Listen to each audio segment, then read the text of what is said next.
Well now, how are we all doing, everyone? I'm just sitting here thinking that at least I'd get through this election at the bare minimum without having to need to comment on the absolutely wild things that are happening, mainly because on YouTube I feel there are much more informed and much better people to talk about these different things rather than myself.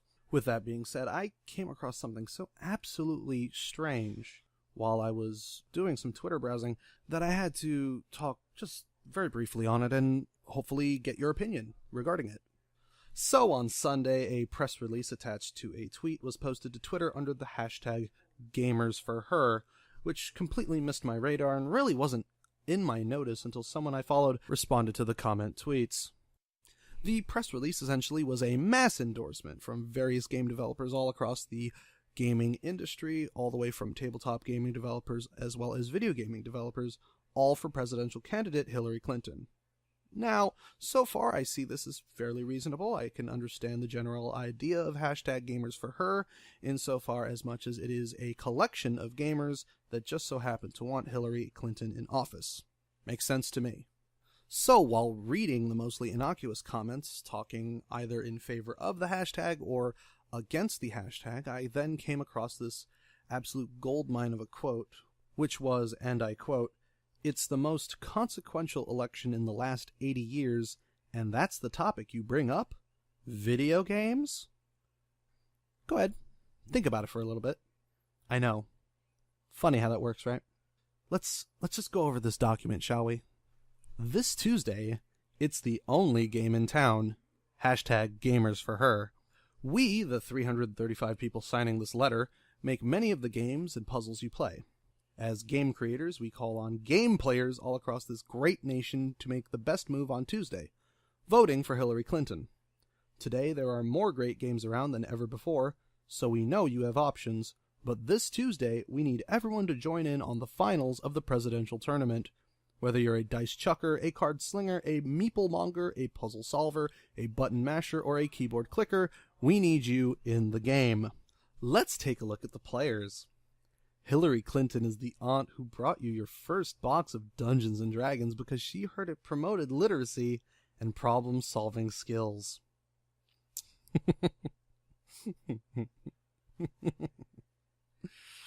She'd rather be a healer, but she'll be the tank when she needs to. She knows that characters of any race or gender should qualify equally for any class without level limits or ability score penalties. She counts the pieces before you start assembling the jigsaw puzzle. She settled Catan before anyone else thought it was a good idea. She likes co-op games because she knows we're stronger together. Donald Trump is the disruptive sort of player that no one wants at their game table. He tries to take your turn for you in Pandemic Legacy. He solves crosswords incorrectly in Pen, in your copy of the magazine. He only wants to play Monopoly and gets mad when you suggest a free parking rule. His favorite deck contains 5 counterfeit moxes. To quote the Nuisance Committee, Trump mains Hanzo and complains about team comp in chat. First off, I'm almost certain you don't really know what you're talking about. I mean, yeah, sure, Hanzo, but there are way worse offenders of being completely worthless. I mean, you could have talked about, like, Genji or Ana. I'll talk about characters that are absolutely useless in Overwatch free play. And the whole thing about 5 counterfeit Moxen, I mean, that really just strikes a chord after the recent hullabaloo regarding proxies in Magic. I mean, and then you wonder why back in January where everybody thought you were trying to kill off Legacy and Vintage. Seriously? People like him are the reason that game conventions need anti-harassment policies. This Tuesday, join us in voting for the highest level candidate for president we've ever seen, Hillary Rodham Clinton. Let's win this thing for her. The open letter is signed by the game creators of the world, and for about 7.5 pages at time of this recording, there is a nice long list of game developers from all walks of life, all up and down the industry, all great people, all fantastic developers of their respective games.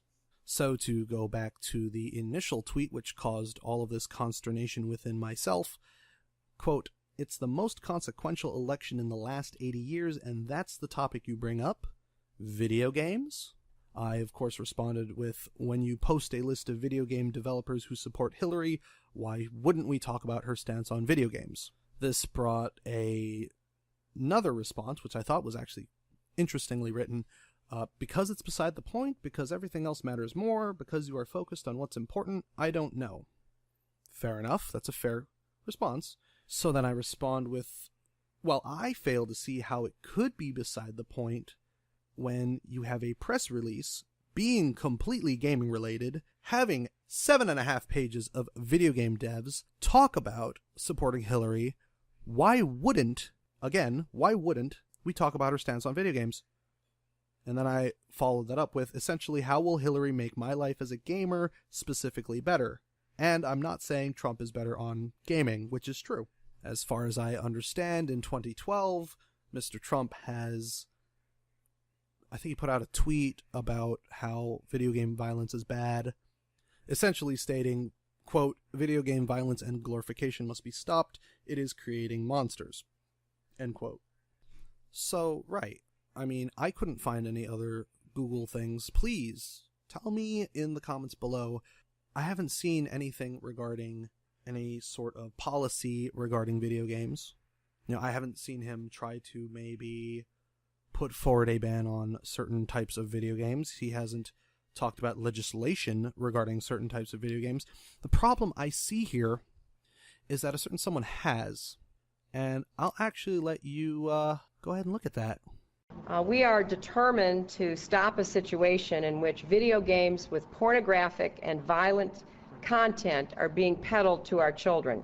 Essentially, say goodbye to games like Diablo 3, say goodbye to games like Overwatch, say goodbye to games like The Witcher, Grand Theft Auto, Mass Effect, plenty of games. I mean, at this point, I could open up my Steam browser and start looking and listing all of the games that probably wouldn't have been around, assuming this ban had been in place way back in 2006. Today, I'm announcing, along with my colleagues, Senator Lieberman and Bai, the Family Entertainment Protection Act. If you put it just really simply, these violent video games are stealing the innocence of our children.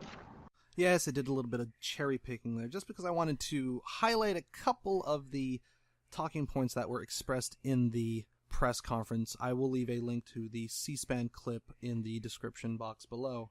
Now, why does this matter to a person like me?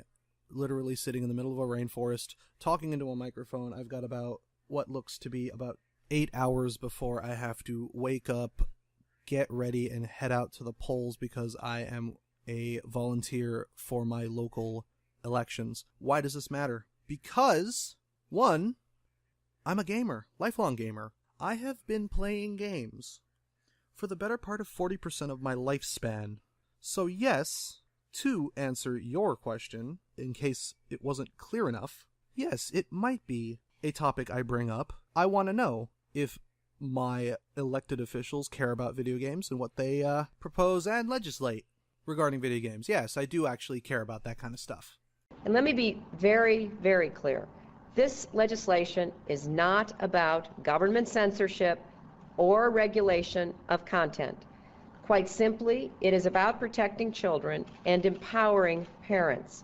As if, these parents don't have any spines or can't decide what's best for their kids on their own without having the government come in and tell them what's best for their kids. I mean, really?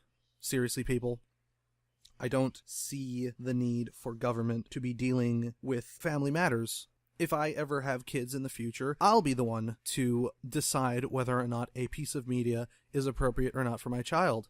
I don't need you, or whoever is in Congress, to be writing laws to restrict my ability to give media to kids of my choosing, the media of my choosing to the kids. Why? Literally why? I can't even record this properly. This is ridiculous. I had, long story short, if you care about any of the issues that are being talked about in our nation today, I highly recommend you go and vote.